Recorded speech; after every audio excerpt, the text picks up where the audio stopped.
Well, hey, Rolesville. We're here again at Rolesville High School. We're going to continue our focus this month on Rolesville High School. We just, a week or so ago, met with the basketball coach, the new men's basketball coach. And I'm here today with Coach Davis. He's a unique individual that has a couple of sports that he does, and this is not one of the highliner sports. These ones, they don't get the attention that the other sports gets, like football and basketball, and baseball, soccer, and even they get more attention than this one. This is sort of like a school sport that doesn't have a lot of following, probably. Right. But it's still more important than some of the other things. So I want to talk to the coach here today about what's going on with him and some of the sports that he's got going on. But first, I want to find a little bit more about Coach. Tell me a little bit about yourself and kind of where you're from and how did you end up at Rolesville as a high school coach? All right, good question, actually. I came from Rhode Island, grew up in Rhode Island. Dad was in the Navy and was stationed in Newport, Rhode Island, and we lived in the little town called Middletown.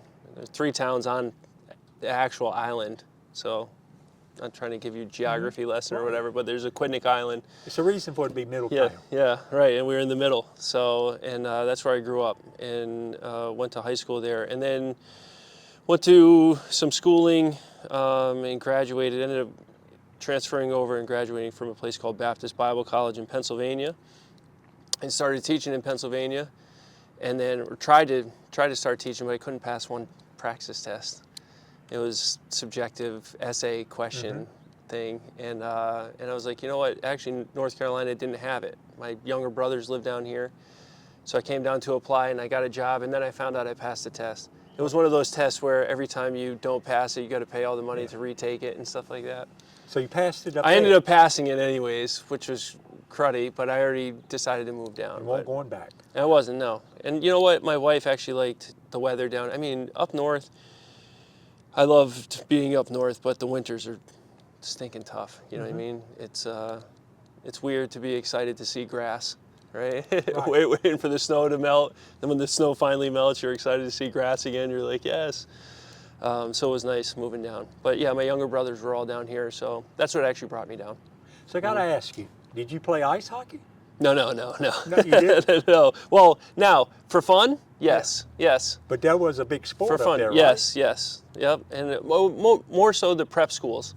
The prep schools all had ice hockey teams, and but yeah, our public school didn't have it. But we would put the ice in the, they had roller hockey as well, and like they had the boards that were like this high up on the pavement, and then you would fill it up with ice. You would fill it up with water and it would freeze, and then you would play ice hockey, and then when it melts, then you'd play roller hockey. But that was a regular neighborhood game that you would play, with all your buddies. So Coach Davis, I think you just finished up cross country, is that correct? That is correct. So tell me a little bit about, do you have a men's team, a women's team, or Both. are they both together? Yes. They both run together, or how do they do that? They both run together, but they're separate. So you have the girls that compete against the girls, and then the guys that compete against the guys. And you can make it, for example, you can make it to regionals or states as a girl, you know, and that's the girls division, and then you can make it regionals and states as a guy. So they're separate divisions, but we practice and we compete together all at the same time. Most of the time, you have 2 separate races when you compete, a guys race and a girls race. So yeah, we have. So I know cross country is a little bit unique, and it doesn't, it's not like football, or physical like football, and takes all sizes. So is girls just as competitive with the men in cross country, or is there obvious difference in the athlete? Well, I'll say this. So when the girls are competing against each other, and the guys are competing against each other, the competition level is still just as high. It is in both. Now, if the girls did compete against the guys, the times don't match up. So like your fastest girl runner, if I'm correct, is somewhere in the 17s for a 5K. Right. And your fastest guy runners are in the 15s. So there's basically a 2 to 3 minute gap in between, the best of each, just in our region. Right? So to make it work, you have to have both. Yes, you have to have both. That's right. Okay, that really makes sense. Cross country, I could see where it didn't matter as much because, you know, if you look at the Olympics, some of those women are very fast. Oh my gosh, You know, yes. runs 26 miles and stuff, you know. I don't get it. So, but tell me a little bit about cross country. How does it work? Is it? I know it's like meets or something, track meets and stuff. Is it when the season starts? Is it a weekly meet, or is it more than that? Okay, Or is it so one team competing against the other, or is it more like a group of teams? it's okay. So this is actually something I don't agree with. All right, so I can give my 2 cents on that. So normally you have just like a regular meet during the week. Most of the time it's like on a Wednesday, and most of the time it's against a conference opponent or a couple conference opponents, right? And then on your weekends is when you do your invitationals, and that's when somebody just puts on their own meet somewhere, and then you just sign up as a team or individuals to go to it and compete. When you compete against your conference opponents, it basically doesn't mean anything, which bothers me. Coming from other sports, and we'll talk about wrestling in a little bit, but coming from other sports and doing all of that, when you go against a conference opponent, it means something each time that you do it. In the sport of cross country, the way that the bylaws of this new conference is written now, your regular season meets don't mean anything. Doesn't matter how fast you run or how slow you run, or if you beat, let's say we beat Leesville and Wakefield and we beat all the other teams, when we get to the conference championship, it means nothing. And basically how you place in the conference championship is the only thing that matters, and actually how you get points. In my opinion, I'm kind of mixed, because you can have a kid that ran great the whole year in every conference event that you ever had, and then have a bad race in the conference tournament, and then it just, that's just how they rate them at the end. So, but yeah, your regular meets, like, we'll go against it, and we get excited about it, but like I said, it doesn't mean anything, and they don't have like a regular season champ. Like basketball, football would have, hey, the regular season, you're the regular season champ. You faced every team in the conference and you beat them all, so you're number one in the conference. And then you can have, like in wrestling, we have your regular season champ, then you have a conference tournament, and then you have your conference tournament champ. So there's 2 ways to win, right? Or get accolades or something, and cross country is not like that. So, so where do you compete at? Is it mostly like the track? You run certain No, laps, so or? that would stink, because to run, let me try and figure out that math real quick. Four laps around is a mile. It's at 3.1, so you're running 12 laps around the track, which would be like a mouse on a wheel or something like that. No, we have courses. So at our school here, we actually, in my opinion, have one of the best cross-country courses in the area. And that might change, and maybe you know a little bit more than I do, but we have all this space back here by the pond where they were talking about maybe they'd be putting something else back there, but for right now, it's just trails. And it's perfect because when it's hot out, you're in the shade, and you're running by the water, so it's a little cooler than normal, and it's all soft because all the pine needles and the dirt that you run in, and it's relatively flat too, so it's a really fast course. Different schools like Knightdale, you run around their campus and it's more concrete. Wakefield, it's a mix of both.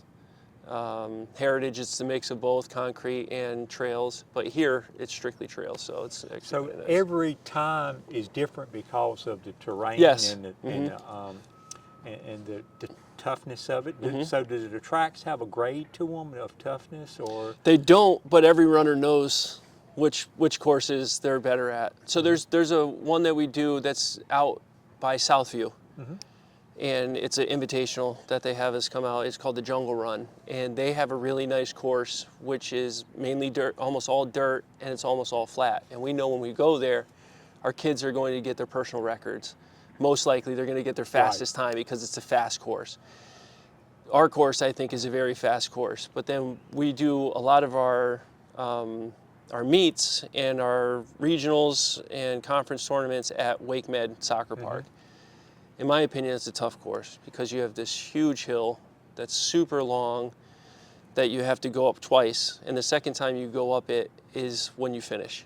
So you're already spent, and you're trying to push up this last hill, you know what I mean? So like I normally know when I'm going into that, telling the kids, you might not get your PR, but we're looking to be somewhere 15 to 20 seconds to that time. Yeah. Yeah. Yeah, we do a 5K in Rolesville once a year in May time frame with one of the nonprofit organizations, and it goes through some subdivisions over in Granite Falls Boulevard types. Granite Falls, I think, is one of the subdivisions, and it's really hilly.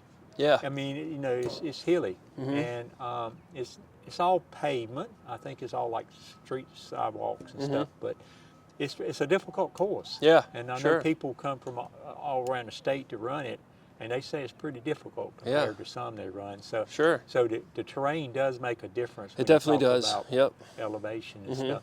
So how many kids is on each team? The boys Okay. team and So- the female team. Our girls team has 7, and our guys team had somewhere 8 or 9. Now, we're smaller. We run a little smaller. You get to places like Millbrook and Heritage and Wake Forest even, they have like really big numbers. What's a big number? 12, Per 15? per team, 20. Really? You know, like maybe something like that, Do 15, all of them 15 to run, or 20. you just so suit up a certain number. So when you do your conference matches, when you are at your local spots, everybody runs. And then when you get to your conference championship, they'll say the top 10. And then when you get to regionals, it's the top 7. So everybody's allowed to run. And honestly, I think everybody should run, because if you're willing to put that kind of effort in, Right. and hurt and pain and all that stuff that goes with it, why not? Let them do it. You know what I mean? So, yeah, everybody runs.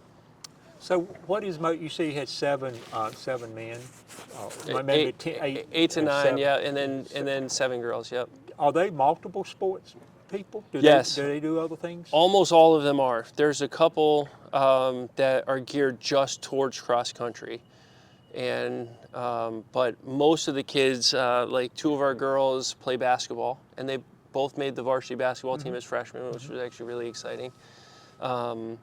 We have a couple that played soccer.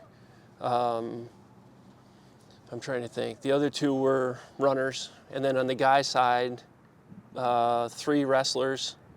I'm trying to think of the other one. One is strictly a runner, but yes, multiple sports it's something that they use to keep them in shape, or just, you know.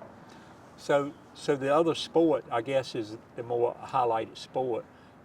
Do sometimes they have to miss a meet because of competition in another sport? That could happen. So like one of our guys is a soccer player, so his main sport is soccer, and whenever soccer has a practice, he's practicing with soccer. Whenever they have a game, he's going with them.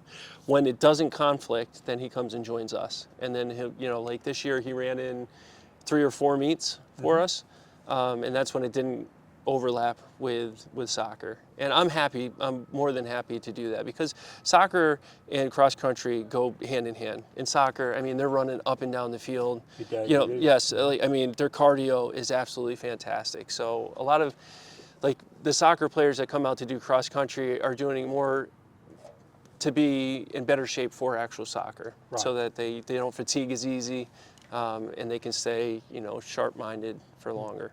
I could see the soccer kind of, there's a good training, cross country is a good training. Swimming's another one. Yep, cross training. So I think soccer, the men and the women's sports are different seasons. So so the women's season doesn't interfere with the cross country. That's correct. Yep. So you get a lot of those. That's where I was always hoping to get more, but I don't get as don't get as much. No, like the whole team. I know you. That's what you would think, and that's what my pitch is. I'm like, hey, you're not doing if you're not doing anything in this fall season, why not do cross country? Because, okay, you're doing the same running that you would do in a workout, but you're doing it with friends. Right, and you're doing it, and it keeps you accountable. Right. Because if you have to show up to practice and you do it on a regular, compared to being in your house and you're like, oh, I don't feel like doing it today, nobody's going to miss me. When you're on a team, they do, right? And it keeps you accountable. And it took me, you know, almost the whole season to convince my own daughter who plays soccer to come out. And run, you know, and she was like, I don't know, and I'm like, hey, you're running on your own. You have a really good friend that's running cross country right now. Like, why don't you just come and run with her? And you don't have to compete. You don't have to, you know, just do it to stay in shape, and, you know, you'll help the team out. So, and she did. She ended up coming out towards the end of the year. So you need to figure out how to make it a requirement for soccer. Oh, that would be great. You know what I mean? I should get in touch with Coach Kroll and see if she can help nudge him to my way. Because honestly, if that would happen, like our competitiveness in cross country would go way up. Right. You know, because you do have some amazing athletes on the soccer teams. You know, and amazing, you know, in cardio for sure. So before we leave cross country, what do you find rewarding in being a coach of cross country? Is there anything particular stand out in your mind? Yes. So I'm glad I'm doing this. Oh, I actually, you know, I took it over. And you know, we were talking about this earlier. I took it over because I thought my other daughter, not the one that was on the team, one younger than her, was actually going to do cross country, and then she decided to do golf and whatever. And I did cross country in high school. I did it for 3 years to stay in shape for wrestling. Wrestling was the season after. So I ran, and I loved all the kids that I ran with and stuff. Didn't like the sport, but I loved the fact that when I got to wrestling, I was in like top shape. You know, not wrestling shape, but I was in cardio shape. Right. It was a little different there. But what I love about cross country are the kids. Honest to God, they're greatest. They're the greatest kids. They're like really good. You're talking about a certain type of kid, and whatever, you judge or not, and what I'm about to say next, the generation that we're currently in now, you don't see it as often as kids that are willing to push themselves to levels of being uncomfortable to get a gain, to get a benefit out of something, right? I want most of the time, and this is generalizing, but for a majority of the kids that I meet, it's what can I get that's easy, right? That you don't have to work for so much. And to get kids like this that are willing to put themselves through a lot of physical, mental pain and stress and all that stuff to get an actual goal, because they know they're going to be healthier, and they know that, you know, it's better for them. And they like competition and stuff like that. It's the kind of kid that you get that's just grateful, you know, happy in almost all circumstances, which, you know, you're running, right? And then they have to figure out, it's either going to stink every day to go out and run, or you have to change your mindset and be like, you know what, it's a great day out. The sun's shining, like we're out right now. It's sun shining, the air feels great. I'm outside, I'm not attached to my phone, you know what I mean? Right. And I'm having conversations with other kids, and I'm getting social interaction and all that stuff. So 100% it's the kids, and I just really, really enjoy the kids.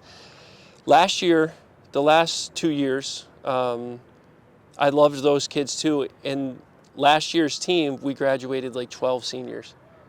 So coming into this year, we only had like 2 or 3 returners that were coming back. They had to rebuild. And then this year, we got a whole new group of freshmen, some sophomore, junior, but we have a big, you know, group of people that were all brand new to the sport.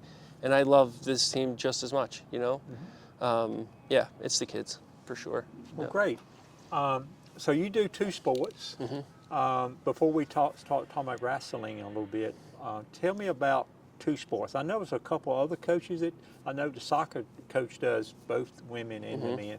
Is it a lot of coaches that do 2 sports, or is this sort of unique to Coach Davis that you got your name on 2 sports? Well, I'll say it's both. I think it might be unique to me, but I've coached almost everything. I just love coaching. I love it. I love sports in general. I think there's a lot of life that can be learned through sports in a very positive way of how to figure out how to be successful in life. You can do that through sports and the avenue that sports gives you. And I think I love that about sports. I love kids as well. I mean, I have 6 of my own kids, right? So like I like kids, and I love the youthfulness that they bring, and the dumb jokes and all this stuff that just, you know, makes everything fun about doing that. But as far as coaching multiple sports, most coaches, I think, have their sport, Right. and they stick to that sport. Most. There are some that go. I don't know, maybe 50-50. You know, people that coach multiple sports, and then there's coaches that just coach their own. So, but yeah, like I said, since I've been at this school, I feel like I've coached a lot of different sports, you know. Yeah. I think little small schools and little small places, they have to do it. Yes. I mean, right. if you're going to have the sports, you That's right. have to have, you know, coaches do multiple things. But here at Rolesville, as big as it is, it's probably an honor to do 2. But I would think this one we're going to talk about now, the wrestling, is probably your passion sport. Now in the South, where I'm from, we call it wrestling. Wrestling. Wrestling. And that's where, that's what you see on TV is wrestling. Yeah, wrestling. So this sport, you did this in high school too, I think. I did. And this was your passion, I This guess. was. So now it wasn't to begin with. Now, okay, so up north, it snows forever. Okay, so your sports are limited to being indoors when it's snowing. So, or unless you're a ski bunny or something like that, where you're doing some outdoors ones. But almost all your sports, it was, you didn't have many. So when wintertime came along, it was basketball, and I was never good enough to be on the basketball team. So as a freshman in high school, I had some buddies who convinced me to come out for wrestling, and I just did it just to be a part of a sport. I didn't really care, but then I grew to love it. It's a great sport.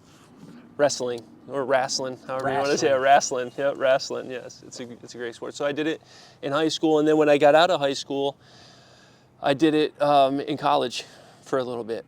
And again, loved it. And then when I was finished with college and I started teaching, I wanted to get back around it. I just wanted to be around that world again because it's a very tight-knit, special group of people. Now, I think, how long you been coach of wrestling? Okay, so here, since the school opened, I've been a part of the wrestling team. Because I think you've had some state champions here, right? If I Just recall. one. Just one one? state. Yep, one state champion, Frank Bianco. He won it a couple years ago, 2 years ago now. We've had multiple state placers, a ton of state qualifiers and stuff like that. Now our program is different, I will say that. In my opinion, I don't think I've ever pushed winning as your ultimate goal. And a lot of people disagree, you don't do a sport unless you go to win. But like I had said earlier, I think there's a lot of life that gets taught through sports. And I think it's more of a character thing and who you are, like where your heart is and how how your character can grow through sports. Winning is a great byproduct of that. Right. But somebody who goes into a sport and doesn't win and doesn't place at the level that they wanted to doesn't mean they're less of a person, right? And it doesn't mean that they, again, they're less than. They're just as good for going through the sport, and they're better than most people who didn't go through those sports and put their effort into it. So, but yes, we've had some success in the sport of wrestling. So I started coaching. I was an assistant coach with Michael Grether, who was the first wrestling coach here at the school, and Coach Grether did it. I want to say 3 or 4 years, and then he left. And then there was Coach Smetana. I don't know if you remember Coach Smet. That used to be here. Coach Smet and I then took over it together. And we did that for a while, and then Coach Smet stopped coaching, and then I took over as the main guy. Now, I will say this is my last year No kidding. of coaching wrestling as the head guy. That's just, well, I could say that in my mind, but what's that term? If you want to make God laugh, tell him your plans, right? Yeah, because he knows what he's going to do. You know what I mean? But in my mind, I never wanted to be the head coach. I think God has gifted me with being a good assistant and helping, like being a helper, not like a lead type of person. You tell me what you need to do, and I will do my best facilitator to help you out. I love the sport of wrestling, and I love being able to help. I'm not really geared to, like Coach Gross is like really good with all of those scheduling and setting things up and putting all systems in place and getting a well-organized machine like running. And that's hard. That's hard for me. I could do the wrestling aspect, but the planning and the equipment and the fundraisers and the talking with parents and grades and eligibility and hydration tests and all that stuff is sometimes stressful. So I kind of want to. I'm going to stick around with wrestling, but I kind of want to take more of a backseat role and just be around the program. I know both of your sports. They're more individual than they compete as a team, but they really are individual sports per se. Whereas a football team, has to perform as a team. All 11 players have to be in sync and all that. Do you find it more difficult to individually get people to achieve than have a team oriented? Because I'm sure the team, they help each other by pulling each other out at bad times and things like that. What do you see the difference in an individual type sport and a team sport, like I described there? Do you see a Yes, difference? yep. I see. It's one of the reasons I actually love it, and it's a really cool thing to have as a coach when you have that. When you have that, where it's an individual sport as well as a team-oriented sport, because individually you can do the best that you possibly can do, but when you isolate yourself against other people because you have a different approach, like what's really your gain? Now, and that's to everybody. That's their own choice of what they think in that regard. I want to be the winner. I'm going to be the best. I got to do this, and other people don't matter. It's just all about me, me, me, me. And you will get the championships and stuff like that. But at the end, is it worth it? For some people, it is. The way that I coach is, I believe that it's not. I believe that relationships are more important than championships and stuff like that, because at some point, high school wrestling, high school cross country, high school sports are going to be over, and then you're left with yourself and your community and your friends, right? And if all you have is your trophy up on the mantle place, but you have nobody to share life with, and to appreciate it, then, is it worth it? Now, for some people it is. So I'm not saying which one's right or wrong. I'm just saying the way that I lean. I love the fact that wrestling is a different sport than most, because it's just you and your opponent out there, and nobody is watching anything else but just you two. Now, you get to basketball and there's 5 people, there's 10 total, right? But there's 5 people on your team moving around. In football, there's 11 people that are moving around, all do different things. Right. And you can focus on certain individuals and miss parts of the whole, right? In wrestling, there's no way to do that. So, and this is a very big thing as far as hitting a kid, because there's the cool thing about wrestling is you start the match by shaking somebody's hand, and then at the end of the match you shake that person's hand. And I think that's a huge sign of respect. And I tell the kids that I coach all the time, I don't care if you're mad that you just lost or whatever, you should be thankful for the person that you just wrestled with, because there's no way to test yourself without that person. Right. There's no way. And if that person beat you, you respect that, and you think to yourself, what can I do to get better so that doesn't happen again? All right? But it has nothing to do against the other person. It's more about what you can do on your own side. So. Yeah. I think your sport, it's not like the TV, it's not like MMA or something where, football, like you brought up, you're hitting someone, but in your sport, it has to do with technique. And learning the moves and stuff more than just hitting somebody or I guess basketball is more physical than wrestling. Yes, there's combinations. So I think wrestling is one of the most physical sports that you can do, because what you're trying to do is you're trying to make another person physically do something or not do something against their will, right? So that's hard to do. Hold somebody down, control somebody who's trying not to be controlled. That's very hard to do. Now, football, you can hit somebody really hard, but you don't have to control them, right? You can, off the line, you can push them and move them in a different direction, but they can choose to, to go elsewhere. But here, you have to actually control them and hold them down. Jiu-jitsu is very similar in the way that all grappling sports, are very similar. But wrestling is a mix of your physical side and your technique side. You can be as strong as an ox and get beat by somebody who's not because they have better technique. But if you have the same technique as somebody else, the person who's stronger is going to beat you. So it's definitely a mix of both. Yeah, in football and most sports, you can eat and get as big as you want to get, as long as you don't lose your speed and all that kind of stuff. Right. But in your sport, you have to think about how much you weigh all the time, right? There's a component of that. Now, I will tell you this. I am different than most people as far as that weight goes when I'm coaching. There's a lot of people who want to get to the lightest weight that they possibly can, because then they feel like they'll have a better chance at a lighter opponent. And there's parts of that are true, but the quality of life to do that is not good, right? You have to put your body through a lot. Some people decide to not do it in a healthy way, and they decide to not eat, or they decide to only eat a small amount. But, the reference that I always give is somebody like Michael Phelps, who was one of the greatest athletes that I've ever seen in, my lifetime, that ate some insane amount, 12 to 14,000 calories Right, yeah. a day. Now, how can he eat that much and still be as lean is because he's constantly training and burning off that stuff. Mm-hmm. That's how you should do it, right? You shouldn't try and get to the lowest maximum possible, you know. You can cut out a good amount of body fat that you don't need. And you can do that, but I talk to my kids all the time who say, just what you say, I want to get to as light as I can because I think I'll be really good at a lower weight class.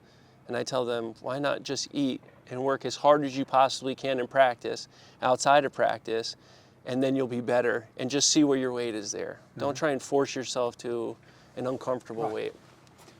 Now, I got lucky, personally. Genetics or high metabolism, I can eat anything I want and I don't gain that much weight, right? There's not a lot of people that can do that, but I never really had to struggle with cutting weight through high school and college. What I weighed is what I weighed.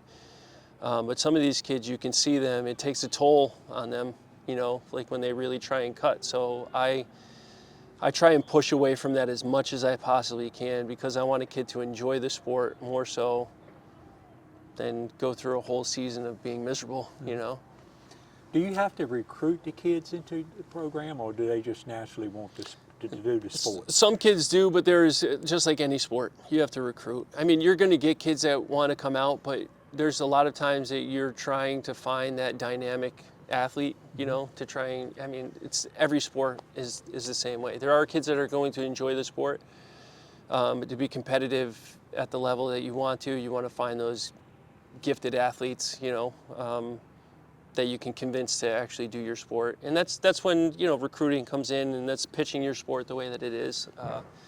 I tell a lot of kids that want to come out for wrestling, try it out. It definitely is not for everybody. And it's hard. It's very hard. And we've had some great football players actually come out and try wrestling and not last because it just wasn't their sport, right? It was different. And I was like, that's fine. No judgment here. It's not for everybody. It takes a certain type of mentality. I'm not saying a right type of mentality. It takes a certain type of mentality to do that. And some people are just geared towards other things. And I don't care really what you do. And again, I'm going to go back to what I said. I think all sports are great for life. All sports. I think just the teamwork, thinking about others before you think about yourself, how to fit yourself in, just like as far as being a mayor, as far as being a community, right? How can you help the community out instead of just being, hey, what are you doing for me? What are you doing for me? What are you doing for me? It's the same aspect.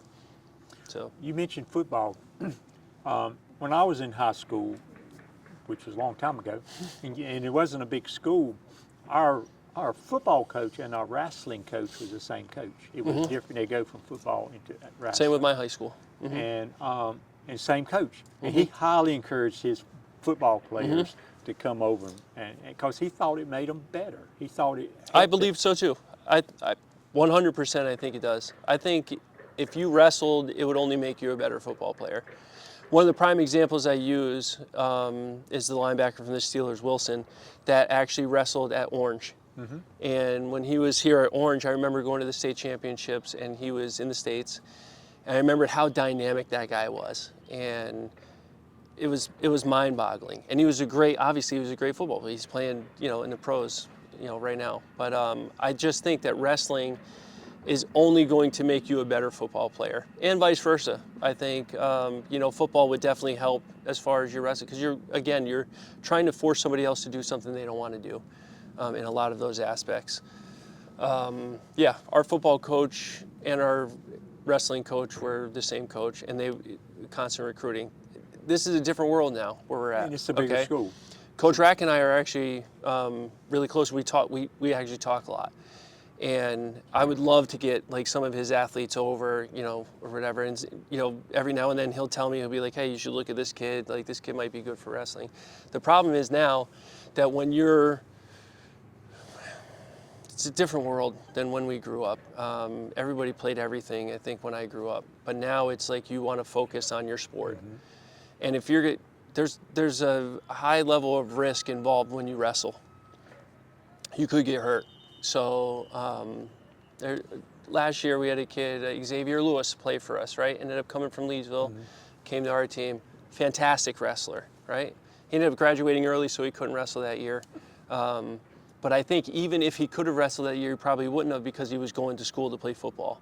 And then you're going to risk getting hurt before you go, and that's going to hurt your future, your future hopes. So I definitely think the two of them go hand in hand, wrestling and football. But I think there's a lot of mindset now that I just want to focus on my sport, and I want to get you're not going to get the looks from football that you're going to get if you're in the middle of a wrestling season compared to if you're in some combine somewhere or something like that, Yeah, that's right. And also, I think it's different from our time out there. A lot of kids now, I think they do their sport year round. Yes. I know basketball do. It's year round. It is. Summer leagues and travel leagues, and I think baseball is very similar. Baseball is definitely similar. They're doing it year round. Now, personally, in my opinion, I don't agree with it, but everybody's got their own opinion, right? I think a kid is a kid. Let a kid be a kid. Play all the things that you want to play. Like I go back to being a kid and I played everything. It didn't matter if it was baseball, if it was soccer, if it was kickball, hide and seek, it doesn't matter. Tackling, whatever you were doing something. And I think sometimes you see some kids that thrive in that environment and they will get far. But I think a majority of the kids that you coach are not going to go on to the next level or go to the highest level possible. So why not just enjoy life when you're going through it? So your message to the kid is just have fun with it. Have fun. And you going back to cross country is a hard sport to practice for every day if you're constantly running. And that just becomes monotonous. So we'll do things where we play capture the flag. You're running the whole time you're playing capture the flag, but it's a different mindset, right? You're playing ultimate frisbee. You're running the whole time that you're doing it, but it's a different mindset. So trying to, yes, have fun. And wrestling too is another one. When you're constantly beating up on each other for a whole season, it does tend to wear on you physically, mentally. So if you can switch it around and you can, play tag throughout the school or something like that. And even, you want to see something fun, have the wrestlers play basketball. And some kids are pretty decent at it, but most of the kids are absolutely horrible. But they have a blast and they're running up and down the court the whole time. And it has nothing to do with wrestling, but now you are learning different skills. And agility is all in there and cardio is in there. So it can break up some of the practices sometimes to switch it up. Anything you would like to say to anyone? No, not really. I mean, it's been great talking to you. Great to know you. I don't know how long I've known you for a while. You first came up and talked to me after I did the. Yeah, you did it one time, Did right? the announcements. Did the announcing of the game. And did you just one time? Just one time. That was it. I thought you did a good job. But somebody... Miss Lasser was like, "No, we're going to go in a different direction."